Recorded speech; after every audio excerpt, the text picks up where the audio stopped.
अखाड़ों में घूमते घूमते हमारी मुलाकात पूर्णपुरी जी महाराज जी से हुई है और पीठाधीश्वर हैं। मृत्युंजय मठ के पीठाधीश्वर हैं और इनसे बातचीत करेंगे कि आखिर एक बीटेक करने के बाद इंजीनियर होने के बाद कैसे आध्यात्म की दुनिया में आए। महाराज जी, बहुत बहुत स्वागत है आपका। और कैसे कैसे आपने एक बड़ा लंबा सफ़र तय किया, आपने इंजीनियरिंग की, उसके बाद आप कैसे पहुंच गए इस आध्यात्म की दुनिया में। देखिए, बोले बिहसि महेश तब ज्ञानी मूढ़ ना कोई, जेहि जस रघुपति करहिं जब सो तस तेहि क्षण होई। मेरा ये पूरा विश्वास है कि भगवान जिससे जो जब कराना चाहते हैं वो करा लेते हैं। यूँ तो मैंने कभी सोचा नहीं था कि मैं इस धर्म क्षेत्र में और इस भगवा को धारण करके भगवान की सेवा करूँगा, क्योंकि पूरा बैकग्राउंड इंग्लिश मीडियम रहा। इंजीनियरिंग करके सॉफ्टवेयर एक इंजीनियर बन के मैं नोएडा में जॉब करता रहा। किंतु भगवान की कुछ ऐसी प्रेरणा इसी तीर्थराज प्रयाग में हुई कि 2012-13 के कुंभ में संन्यास लिया और महानिर्वाणी अखाड़े के संतों के साथ जुड़ करके फिर ऐसी लौ लगी कि अब तो इसमें जो सुख है वो सुख मुझे जीवन में और किसी कार्य में नहीं लगता। विश्व का इतना बड़ा आध्यात्मिक आयोजन हो रहा है, इस तरीके से देखा जाए तो 45 करोड़ से ज़्यादा लोग पहुंच रहे हैं। आपको कैसा लग रहा है यहाँ पर पहुंचकर? कितने सौभाग्यशाली मान रहे हैं अपने आप को कि हमारे आपके सामने इतना बड़ा महाकुंभ का आयोजन हो रहा है 144 सालों के बाद।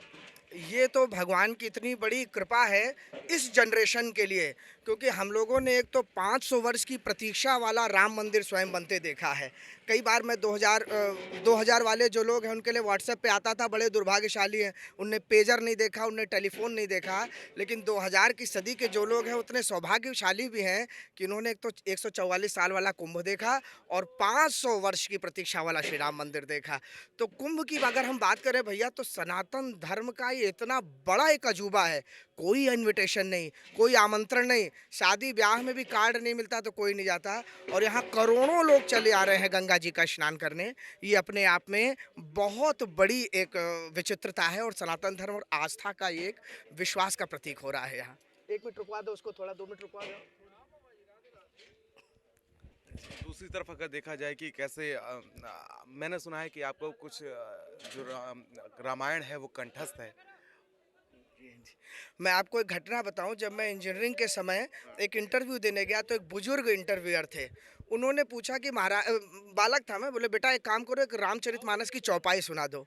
तो आप लोग भी वो चौपाई बोल देंगे जिसने कुछ नहीं पढ़ा हो, मंगल भवन अमंगल हारी। तो मैंने वही कहा, उन्होंने कहा आगे सुनाइए। तो आगे की मुझे नहीं आती थी, आगे वही बोल पाएगा जिसने एक बार पढ़ी हो, द्रवहु सो दशरथ अजिर बिहारी या उमा सहित जही जपत पुरारी। वो दिन था।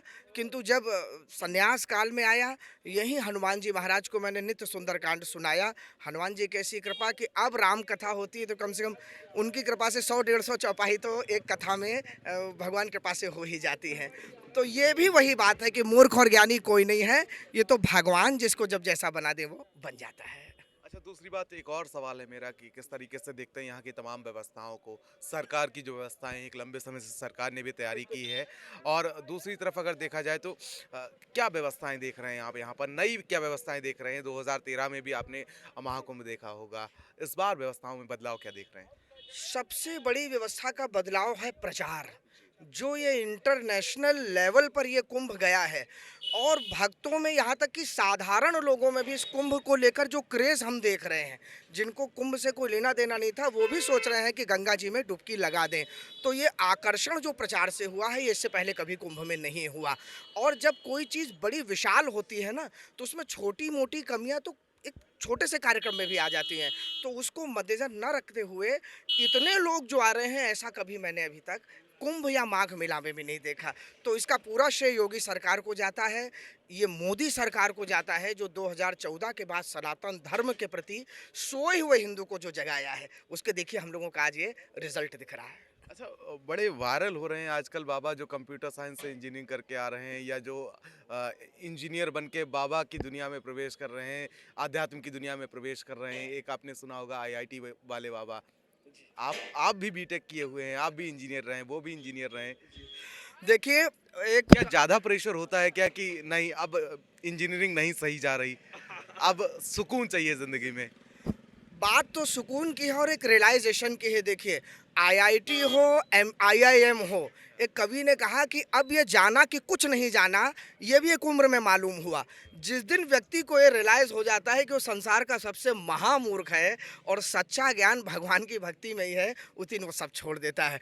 तो आईआईटी हो, आईआईएम हो या और कोई भी डिग्री हो, लेकिन भगवान की भक्ति में जो सुकून है। एक बात और कहूँगा, कई लोग जैसे अगर आईआईटी वाले बाबा जी हैं, एमबीए बाबा जी हैं, ये नौकरी कर रहे थे तो इनको अर्थ मिल रहा था, माने पेमेंट उनको मिल रही थी, दाल रोटी चल रही थी। लेकिन ये जो डबल बीए की डिग्री है, बाबा, इस डिग्री में 4 चीज़ों का लाभ है। अर्थ, दाल रोटी सबकी चल जा रही है, धर्म, काम, मोक्ष ये साथ में मिल जा रहा है। कहने का अर्थ है, सेल में आपने 1 पर 2 फ्री या 2 पर 1 फ्री तो सुना होगा, लेकिन ये आध्यात्म की ऐसी सेल है कि हाँ 1 पर 3 फ्री है। तो ये लाभ जो समझ जाता है वो सब कुछ छोड़ करके, जैसे एक बात और कहूँगा, गोस्वामी जी ने लिखा, अति हरि कृपा जाहि पर होई, पाँव देहि एहि मार्ग सोई, एहि सर आवत अति कठिनाई, राम कृपा बिनु आई न जाई। तो कहने का अर्थ है, तो अत्यंत कृपा जब भगवान की होती है तब व्यक्ति का विवेक जागृत होता है। महाकुंभ को लेकर कई ऐसे बयान भी सामने आए जिसको लेकर महाकुंभ को लेकर कई सवाल उठे। चंद्रशेखर रावण जो सांसद है नगीना के, उन्होंने कह दिया कि यहाँ वही आता है कि जिसने पाप किए हों। इसको लेकर बड़ा विवाद रहा, कई लोगों ने इसका समर्थन भी किया। कैसे देखते हैं आप?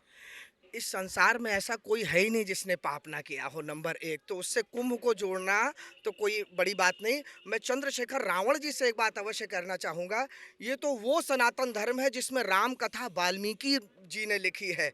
सनातन धर्म है जिसमें भागवत कथा व्यास जी ने लिखी है, जो भी वर्ण शंकर थे, माने उनकी जो माता थी वो मत्स्यगंधा थी अगर देखा जाए तो। और इसी सनातन धर्म में अगर हमारे सूत जी महाराज ने भागवत कथा सुनाई है, तो जात पात को लेकर के राजनीति करना कोई अच्छी बात नहीं। हमारे यहाँ तो जो मतलब चौथे भाई हुए, उन्होंने ही सबसे बड़े आचार्य हुए सनातन धर्म के। तो इसलिए हाँ, बात रही पाप पुण्य की, तो भाई गंगा जी में आकर के जो लोग ये सोच रहे हैं कि पाप धुल जाएगा, मेरा उनसे निवेदन है, साथ में ये संकल्प भी खाएं कि अगली बार से कोई पाप नहीं करेंगे, तब तो सार्थक है, वरना किसी का भी आकर के ऐसे पाप नहीं धुलने वाला। और दूसरी बात, एक और मेरा सवाल है कि इस तरीके से यहाँ पर वक्फ बोर्ड का भी दावा किया गया कि जो ज़मीन है वो वक्फ बोर्ड की है। कई मौलाना कहते हुए नजर आए कि हम अपनी ज़मीन के ऊपर महाकुंभ लगने दे रहे हैं, धन्यवाद करना चाहिए हम लोगों का। क्या कहना चाहेंगे इसको लेकर? अब देखिए, जिसके मन में जो भ्रम है वो भ्रम पालता रहे। कुछ कानून बना देने से मनगढ़ंत किसी की कोई ज़मीन नहीं हो जाती। ये आर्यावर्त की भूमि है अनादिकाल से। तो कोई वक्फ बोर्ड आदि कह दे कि हमारी ये ज़मीन की वो ज़मीन, तो इस बात पे हम विश्वास नहीं रखते। और सरकार से निवेदन है कि इन सब कानूनों को जल्दी सुलझाया जाए, क्योंकि एक रहने में लाभ है और इस प्रकार से झगड़ा करने में कोई आनंद नहीं है। और महाकुंभ आज से थोड़ी ना लग रहा है, महाकुंभ तो अनादिकाल से लग रहा है। और आप तो समझते ही हैं कि गरुण गरुण भगवान से जब अमृत कुंभ से कुछ अमृत की बूंदें गिरी, तब से कुंभ का प्रारंभ है। तो वक्फ बोर्ड को आए हुए अभी 100 साल 200 साल भी नहीं हुआ है। तो इसलिए ये सब भ्रम पालना, अपने मन में सोचते रहें, सोचने का कोई पैसा थोड़ी लगता है। दूसरी बात, एक और जब आपसे बातचीत हुई आपने कहा कि जो नाम बदले जा रहे हैं तमाम जिलों के, आपकी कोई मांग भी है मैंने सुना है। बहुत आवश्यक। मैं योगी सरकार से एक निवेदन करना चाहूँगा कि योगी जी सारे शहरों के नाम बदल रहे हैं। 2 नगर बड़े प्रमुख हैं उत्तर प्रदेश में जिनका नाम आवश्यक है। पहला, मुजफ्फरनगर जो मेरठ के पास पड़ता है, वहाँ शुक्रताल है जहाँ सुखदेव भगवान ने भागवत कथा सुनाई। लेकिन जब भी मंच पे हम व्यासपीठ पे बैठते हैं और जब परिचय देते हैं तो मुजफ्फरनगर बोलना पड़ता है, जो अच्छा नहीं लगता। दूसरा, मिर्ज़ापुर जहाँ पे विंध्यवासिनी मैया विराजमान है, भगवान श्री कृष्ण से पहले उन्होंने जन्म लिया, कंस ने उनको फेंका, वो जाके विंध्याचल पे चरण पीठ जमा ली, लेकिन परिचय मिर्ज़ापुर से देना पड़ता है। तो एक मिर्ज़ापुर और एक मुजफ्फरनगर, इनके नाम भी और सबकी तरह बदले जाएं, सनातन धर्म के अनुसार कोई नाम इनका रखा जाए, ये मेरी मांग है। इसके लिए मैं आवेदन भी मुख्यमंत्री जी को जल्दी दूंगा। प्रथम बार चैनल पर आपके माध्यम से बिल्कुल ये बात मैं निवेदन कर रहा हूँ। कल देखिए जिस तरीके से अमृत स्नान किया गया, अब पहले शाही स्नान बोला जाता था, शाही स्नान बदल के इसको लेकर काफी विवाद हुआ। इसको मुगल काल से जोड़ दिया जाता था शाह शब्द से, अब इसका नाम अमृत स्नान कर दिया गया है। कल तो जो गंगा मैया हैं और ज़्यादा पवित्र हो गई, तमाम साधु संतों ने डुबकी लगाई। देखिए, बिल्कुल ठीक है। गंगा मैया भी जब पृथ्वी पर आ रही थी तो उनने एक ही प्रश्न किया था भगीरथ जी से कि जब मैं आऊँगी तो मैं तो सबके पाप धो दूँगी, लेकिन मेरा पाप कौन धोएगा जो सबका चढ़ जाएगा? तो सबने यही कहा कि माता, जब ब्रह्मनिष्ठ संत आकर के आप में स्नान करेंगे तो आपका सारा पाप धुल जाएगा। कल वही मुहूर्त था। समस्त देश के विदेश के संतों ने आकर स्नान किया और अमृत स्नान सबसे सटीक शब्द है, क्योंकि कुंभ से अमृत की ही बूंदें हरिद्वार, नासिक, उज्जैन और प्रयाग में गिरी, जिस कारण ये कुंभ मनाया जाता है। तो नाम जो बदला गया है बहुत अच्छा है। हम साधुओं की तरफ से बहुत धन्यवाद है इसके लिए। तो ये है महाराज प्रणब जी महाराज, जिन्होंने हमसे बातचीत की और तमाम विषयों पर चर्चा की। कैमरामैन सौरभ झा के साथ प्रियव्रत दीक्षित, भारत समाचार, प्रयागराज। महानिर्वाणी अखाड़े से